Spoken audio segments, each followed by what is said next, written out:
So, Larry, I want to begin by asking you about Dark and Stormy Night, just come out on DVD, or is coming out on DVD soon. Tell me about working with Jim Beaver on the film. We're big fans of his from Supernatural. Jim Beaver, yes, yes. Oh, that promising young man I hired. Yeah, I think there's a big future for that boy. Jim, I've known for a while, and he's a great guy. And we hadn't worked together, and he had indicated that he'd enjoy doing some comedy, which I don't know if he's had much opportunity to do a lot of comedy. And he did a Tales from the Pub episode, one of our web series, and we had a lot of fun. So when I wrote Dark and Stormy Night, I wrote a part that of this big game hunter that I thought would be a lot of fun for him to play, and it was a blast because he played it totally straight, which with this kind of absurd stupidity that we're doing, it's just really the straighter you play it, the better. And Jim was just a dream. And there's some amusing outtakes of him, by the way, on the DVD. And he adapted to the comedy well. He did. He did. He just, like I said, he played it with a straight face, which the more serious he was, the funnier it was. So it worked beautifully. Yeah, yeah. And he's such a great guy. I mean, he's such a talented writer, actor, really good guy. And tell me a little bit about acting and directing these films. I know you also appear in them. Tell me a little bit about that process and your body of work here.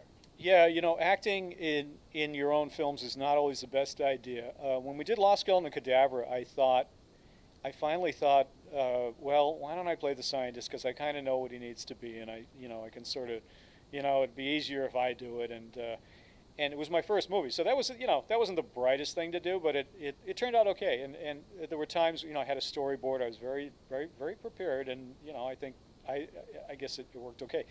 So of course that stuck me in the role then. So when we did the sequel to that, of course, I had to be him again. But it was fun because now, in Lost Skeleton Returns again, my character is an alcoholic who's been in the jungle for 2 years. So it gave it a whole different tone, and that was kind of fun. In Dark and Stormy Night, I deliberately wrote a smaller part for myself. The part of Ray Westenhouse, it requires almost no effort or acting ability. So I really just had this tiny role, and it's not tiny, but he's in a fair number of scenes, but I thought it would make it easier on me. Of course, I didn't count on excuse me, a really bad wig that was such a pain in the ass, but it's kind of a challenge. There are times when I go, damn, I wish I wasn't acting today, because I want to just focus, on behind the camera and keep the overview, because it really is, sometimes it is kind of a strain. But I enjoy it. I enjoy acting, but not as much as I do writing and directing.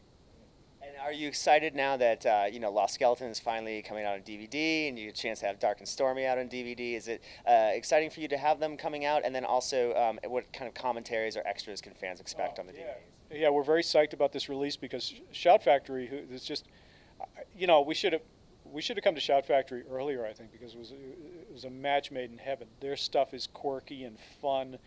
I just love the sensibility over there, and these DVDs are both Lost Skeleton Returns Again and Dark and Stormy Night, both coming out at the same time, loaded with extras. There's great gag reels on either one, making of documentaries that Trish Geiger put together, really good stuff, full commentaries on each one. Dark and Stormy Night includes the color version of the movie as an extra too, because we shot for black and white because it's supposed to be a 1930s mystery. But the color version looks pretty cool, so it was nice to have that. And yeah, these are really cool DVDs coming out August 17th. And what's next for you as a filmmaker? Are you have any scripts you're working on now, writing projects that you're developing? I didn't plan to do a sequel to Lost Skeleton and Cadavra. It just kind of came to me because I'm not a big sequel fan, and they often are so repetitive.